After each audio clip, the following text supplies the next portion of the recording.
Hi, I'm Christy Reddick. I'm Jessica Honecker, and we both have our master's degrees from the Department of Entomology here at Texas A&M University. Gig 'em!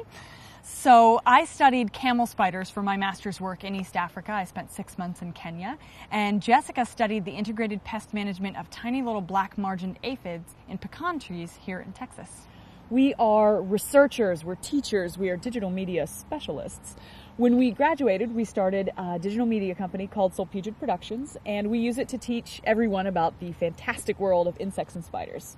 When I was a lecturer here at Texas A&M, I got to teach this class that you guys are taking, and it is the best class at Texas A&M, in my humble opinion. So when we got offered the opportunity to make these insect order videos for the class, we jumped at the chance.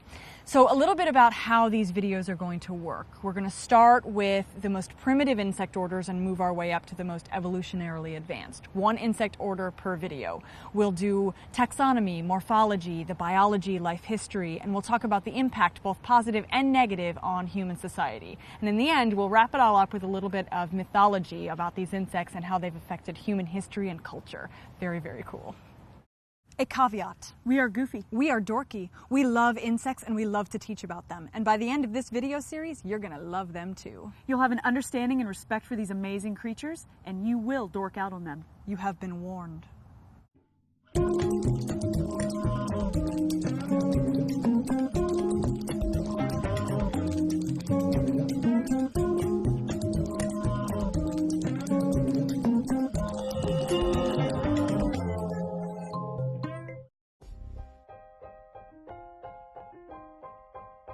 The word Collembola comes from the Greek kol, which means glue, and embol, which means bolt or wedge. This refers to an organ called a coliphore on the underside of the abdomen that secretes a fluid that helps keep these little guys hydrated. It inflates, stop it, it inflates and can reach all over the body. We've collected some springtails for you, and let me tell you, they are tiny, like the size of a grain of salt or smaller. Why are they called springtails? Collembolans have a really special way they get around. Let's face it, when you're the size of a pinhead, crawling doesn't always cut it. Springtails have two special modifications that help. A furcula, which is a two-pronged lever that comes off the end of the abdomen, and a tenaculum, which acts as a latch. Release the furcula, and into the air they go. So if you find a tiny animal with a furcula, it's a springtail. They also have reduced or absent eyes and variable entognathous mouth parts. That's a new word, entognathous. That means that they are sort of shoved inside the head cavity, unlike a grasshopper. There are 6,000 species of springtail that live in leaf litter, soil, on snow, in dead trees, and in moss, basically everywhere. They have the widest distribution of any hexapod and are found in Antarctica and even on Everest. They're also the most abundant hexapods on the planet.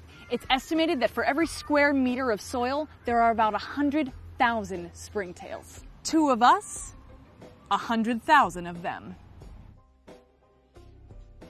So what do these little guys do all day? Well, they eat fungi and algae and mold. They're great decomposers. And they try not to get eaten, which is a good evolutionary strategy for any animal. Lots of little things eat collembolans, like small frogs, lizards, and other arthropods. Like all animals, they spend a good deal of their time trying to find a mate, trying to approach a mate. Hey, Blondie. And mating, if they're lucky. So, how do springtails mate? There are lots of different ways that animals reproduce. There's asexual reproduction and sexual reproduction. Now, collembolans use sexual reproduction, but it's not quite the same as mammals. So male arthropods will often leave a sperm packet called a spermatophore. I like to think of it as like a Ziploc bag or a water balloon filled with sperm. The spermatophores are often laid on the ground for a female to encounter. And male springtails lay their spermatophores on a little stalk. All right, who's going to be the male? Male. It's very difficult to film the mating of animals so small. We're not IMAX. So we decided to recreate it for you. A male springtail will often lay a field of sperm in his territory so that when a female comes by, she'll run into them. He'll eat the old sperm packs and replace it with new so that the freshest packs are always on display. Sometimes a male will surround a female with a sperm fence so she has to walk over a spermatophore in order to move. Ha ha! Tricky, mister. Tricky indeed. Springtails go through simple metamorphosis, where the immature develop over several molts to reach sexual maturity, but look a lot like the adults.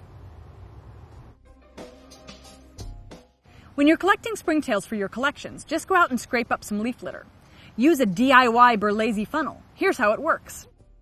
To make a simple Berlazy funnel, use a plastic jug and some fine mesh screen.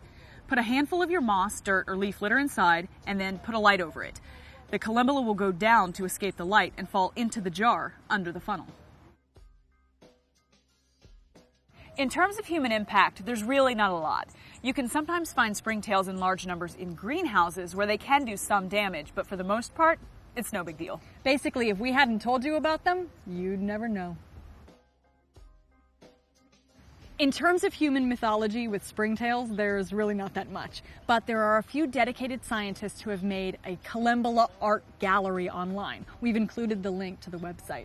There's paintings, photos, tile art, plates, garden sort of gnome Collembola. They're amazing. You really haven't seen a springtail until you have seen the photography of Brian Valentine. We've included some of his pictures here.